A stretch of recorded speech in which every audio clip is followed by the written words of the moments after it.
Bom, pessoal, bom dia. Dando continuidade então à nossa leitura de Lacan, da instância da letra, já partindo para o algoritmo, queria fazer uma observação para vocês acerca de uma referência que encontrei em um livro, o livro Título da Letra, acerca da valorização que estaria fazendo Lacan neste texto, né, da instância da letra, no momento dele pensar a linguística como uma reclassificação, uma revolução no conhecimento, que teria então, neste espaço, uma relação com Gaston Bachelard, né? E fui buscar um pouco, né, lembrando da época da minha época da graduação, né, onde se tomava aquele autor que colocava a temática do obstáculo, né, epistemológico como ese sentidos petrificados, esos lugares de conhecimento onde o, o convencional dentro do conhecimento se estabelece como conceitos fechados y que de algún modo son una resistencia para o devir de un pensamiento más libre. Interesante que este autor, Gaston Bachelard, seja então reconhecido por estes franceses como uma das pontas, né? Porque era bem contemporâneo de Lacan. Essa forma de pensar a ciência tem Gaston Bachelard, como ele tem cita uma frase bastante engraçada, diz: a primeira parte da vida de um estudoso é produtiva para a ciência, a segunda parte é um pouco perniciosa, um pouco o cara, se teve alguma ideia boa, depois de certo tempo vai se amarrar essa ideia de um jeito obsessivo, não vai querer soltar, vai cristalizar. Enquanto que na primeira parte, o adolescente, se uma ciência do adolescente, uma ciência mais histérica, mais dinâmica, mais frouxinha. Essa é a interpretação que eu fiz do texto de Gaston Bachelard, na introdução, quando ele faz uma elaboração de como ele estaria pensando o conhecimento científico. E aí entra então uma linguística para Lacan que a gente vê é muito dinâmica, né, que cabe a nós que tenha ficado por muito tempo um tanto cristalizado numa leitura do texto de Lacan como se fosse um texto no sentido, né, mais o que ele queria evitar, né, ele queria que fosse uma coisa mais falada, como a gente dialogava, né, no último dia de aula.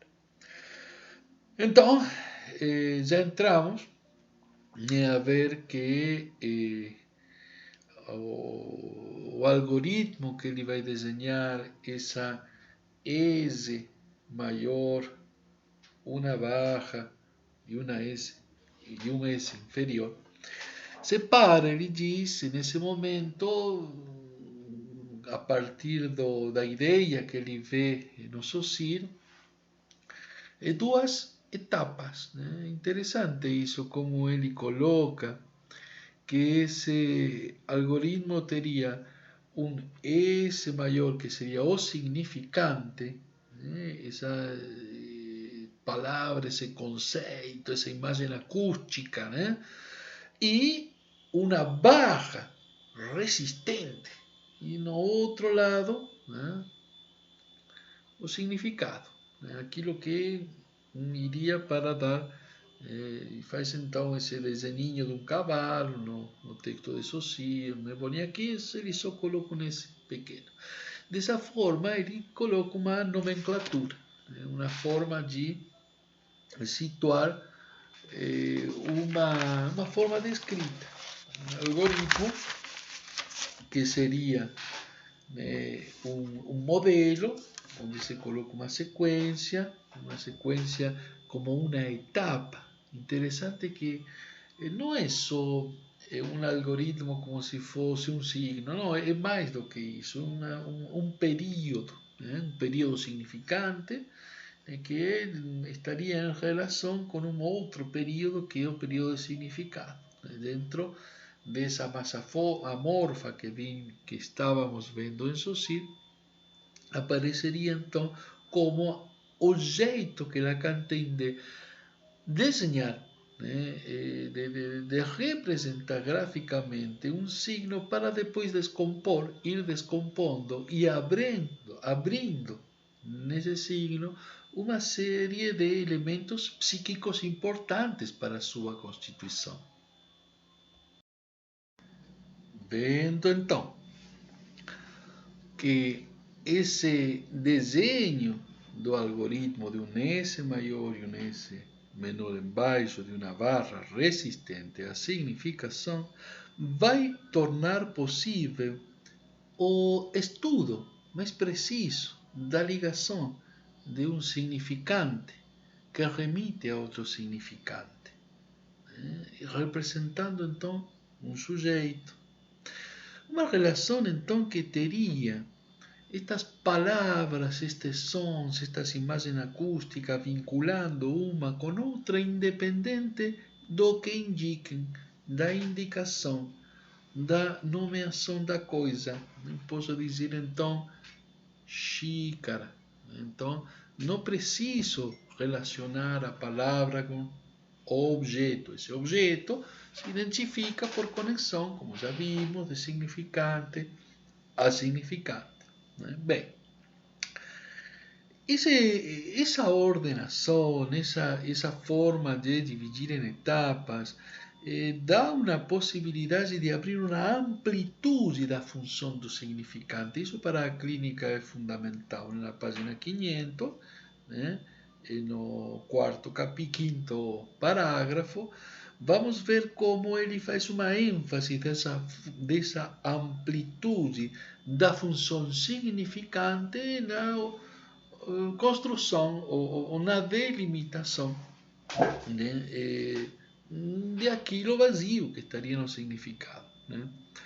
Por essa via de coisas não podem fazer mais que se mostrar algo que já vinha desde a antiguidade, né? Acho que era o Crátilo, não me lembro muito bem, mas eu acho que era um dos textos onde Platão escreve acerca da linguagem, no Teeteto também escreve acerca da linguagem, e não só na antiguidade grega, sino que também com Santo Agostinho, né? E ele no seminário, ele coloca nota de rodapé que no seminário do 23 de junho de 1954, né, no seminário 1, os escritos técnicos de Freud, de fato, ele levanta, Lacan levanta, ante um auditório, a interrogação, né, acerca de até onde Santo Agostinho estava em determinado momento, também, né, questionando-se se existia na linguagem algo de valor, propriamente na indicação, na transmissão a partir de aquilo que se mostra, ou haveria também algum espaço de sentido em um erro, em um equívoco, em um lapsus. Então, um trabalho um pouco de Lacan de voltar-se a interrogar junto com Saussure, junto com Freud, junto com Santo Agostinho, junto com os clássicos, essa função entre o psiquismo e a palavra. Isso ele vai desenvolver no texto, destacando então que a própria língua não levaria tanto de uma significação remitindo a outra significação, sino que colocaria em primeiro lugar o significante. Entanto que a própria forma de significado teria, em seu momento de tentar pegar a coisa, né, a que aponta uma insuficiência, né, em abranger e dar conta de aquilo que é. Quando faltam as palavras, né, quando a pessoa continua, né, dialogando e parece que não está conseguindo atingir aquele cerne, aquele elemento central de seu problema.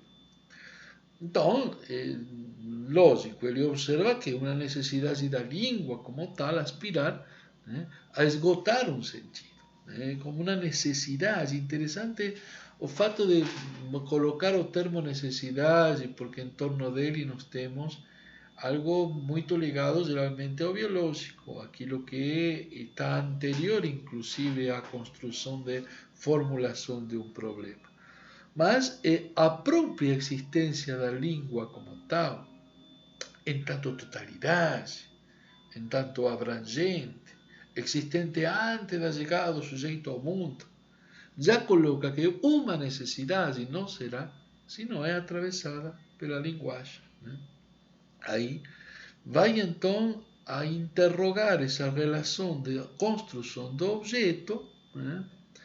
Distanciando a ideia de que nomeia, de que o significante vai situar uma determinação de nomear diretamente a coisa e, de algum modo, vai abrir o sentido vácuo, esse sentido de nada, na página 501, né? Ele vai escrever: se formos discernir na linguagem a constituição do objeto, só poderemos constatar que ela se encontra apenas no nível do conceito, né? Bem diferente de qualquer nominativo, e que a coisa, evidentemente, ao se reduzir ao nome, né, scinde no duplo raio divergente, o da causa, né, como origem, e naquela encontrou abrigo na língua, e o nada, que de algum modo acaba marcando esse lugar de vazio. Interessante a situação de essa forma de tentativa de Lacan de ir cancelando o momento de sentido, de assegurar a coisa, de amarrar o objeto, de amarrar a significação. E a gente já pode ir pensando no momento em que uma ressignificação se faz em relação a outros significantes, e não porque exista uma forma de significação direta do significante para o significado. Ele então alerta que fracassaremos sempre que tentemos sustentar uma ilusão de que o significante, a palavra, vai representar o significado, vai amarrar a coisa mesma indicada. Né?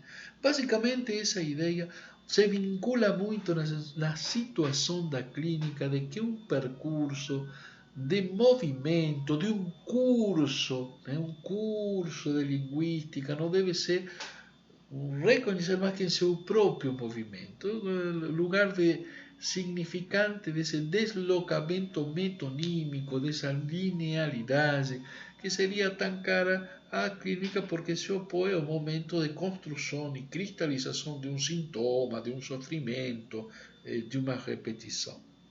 Aí entrará então a uma crítica, a um positivismo lógico. Eu não reconheço isso como um campo onde eu posso argumentar muito, mas sim me lembro de alguns filmes onde se interrogava, que eu me lembro uma cena muito divertida, que havia um grupo de filósofos, né, de uma escola, acho que era uma escola inglesa, e começavam a perguntar, mas em que sentido? E outro olhava e dizia, tá, ok, mas em que sentido, em que sentido? E outro, já mais sério e em alerta, decía, para aí. ¿En qué sentido? ¿En qué sentido? ¿En qué sentido? Ou seja, esse Ming of Ming, esse sino, esse parece um replicar de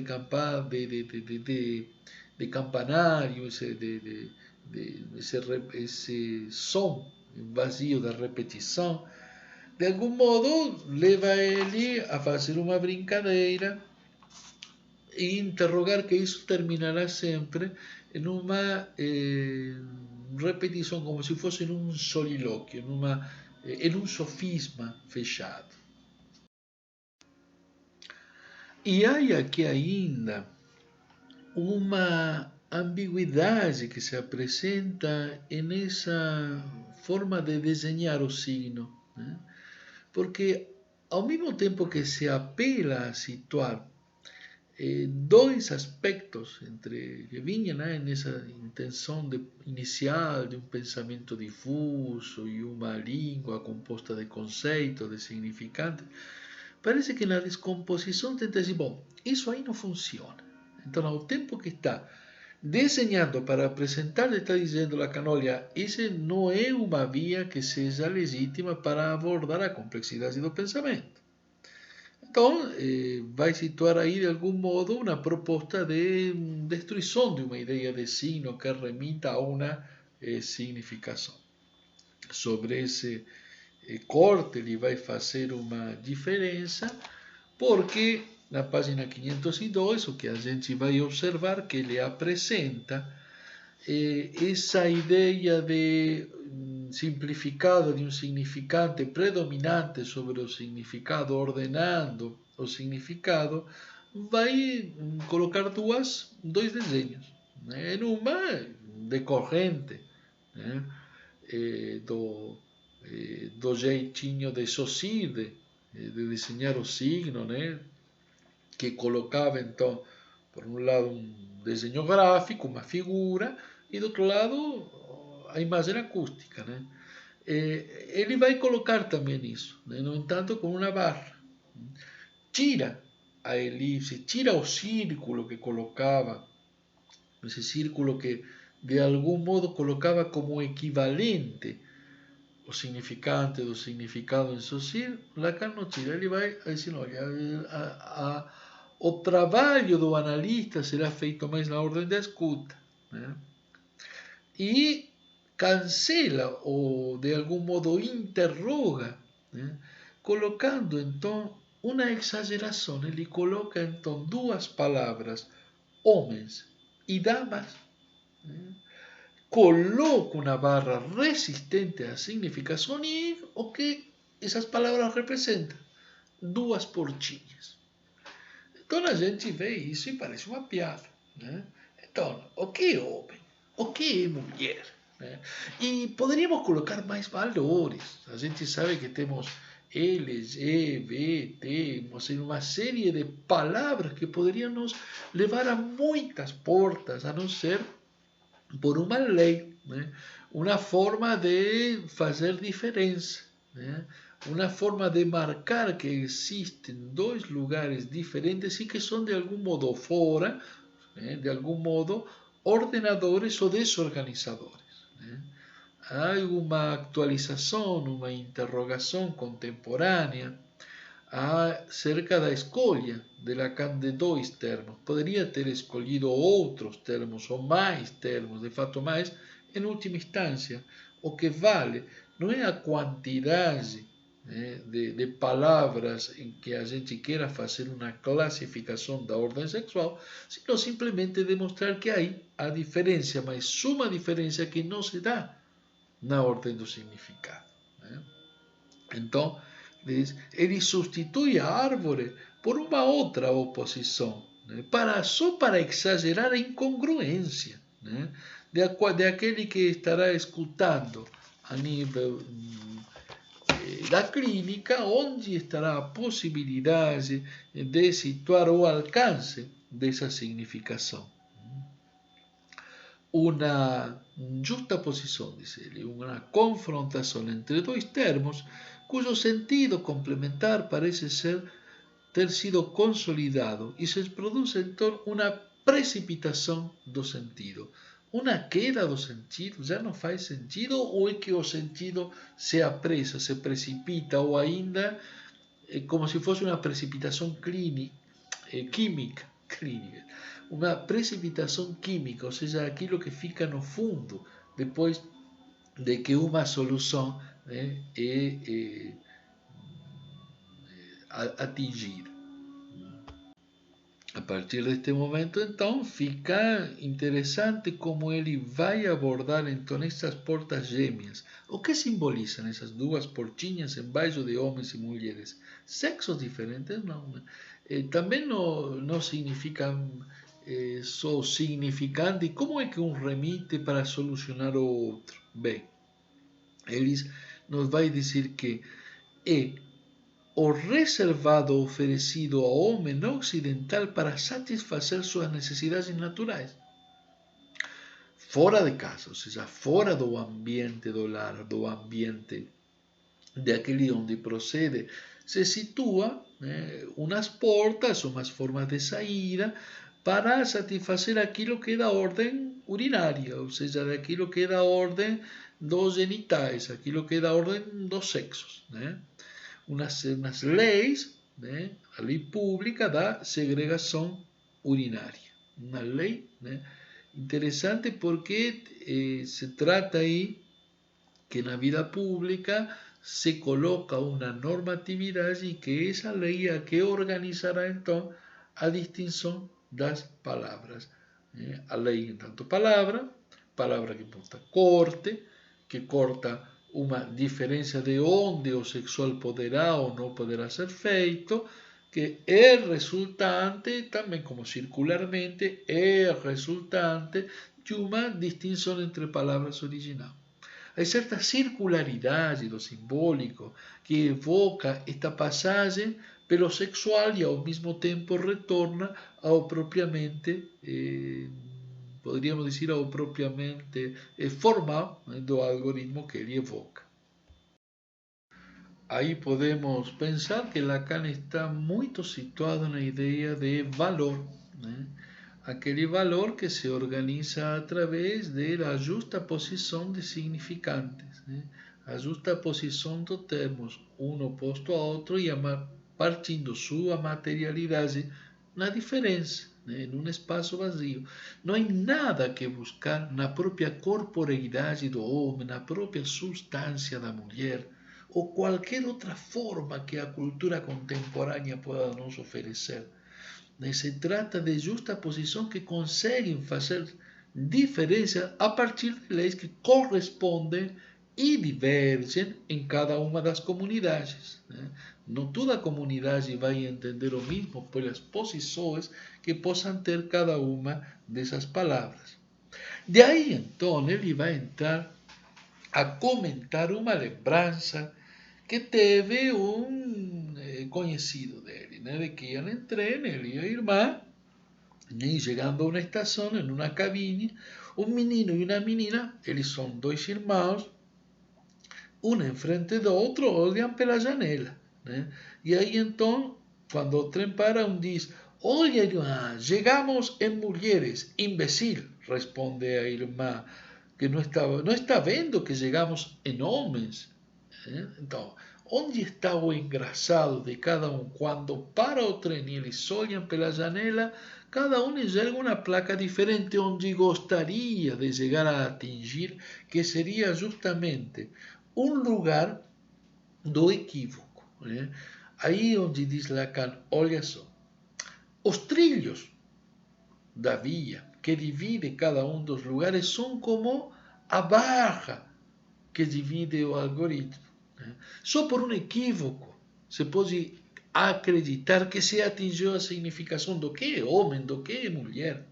No entanto, são essas perguntas, são essas interrogações que circularmente serão uma verdadeira interrogação para o desejo humano. Além, com efeito, os trilhos dessa história materializam a barra do algoritmo de uma forma que conta para surgir como resistência, como uma forma de obstáculo epistemológico, podríamos dizer, como uma forma de impedimento, um momento de significação, onde o sujeito tende a se cristalizar, e onde acaba se atrapalhando em uma busca, diríamos, de movimento, de significações inacabadas.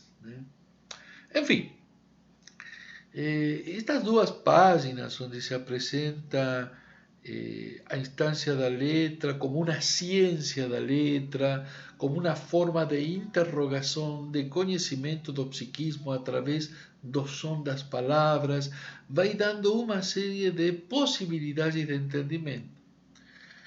O desenho da S maiúscula sobre a S minúscula, a primazia do significante sobre aquilo que poderá ser a coisa sempre difícil de responder, de representar, porque acabará sempre se remitindo a outro significante.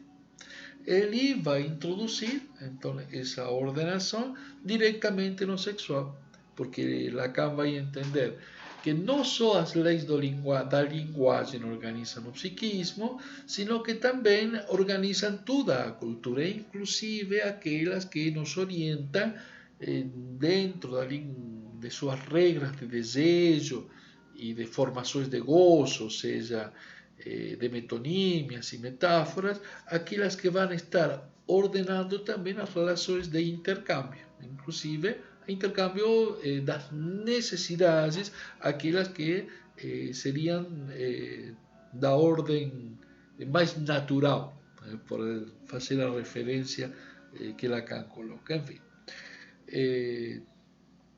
esse é o peso de vínculo que vai ter nesse momento a relação do significante ao sexual, aquilo de que é uma das temáticas, a temática do corpo, a temática da ordem do real, uma das mais presentes naquela, no excesso, na falta, na ordem do gozo. Pois bem, por enquanto, por aí.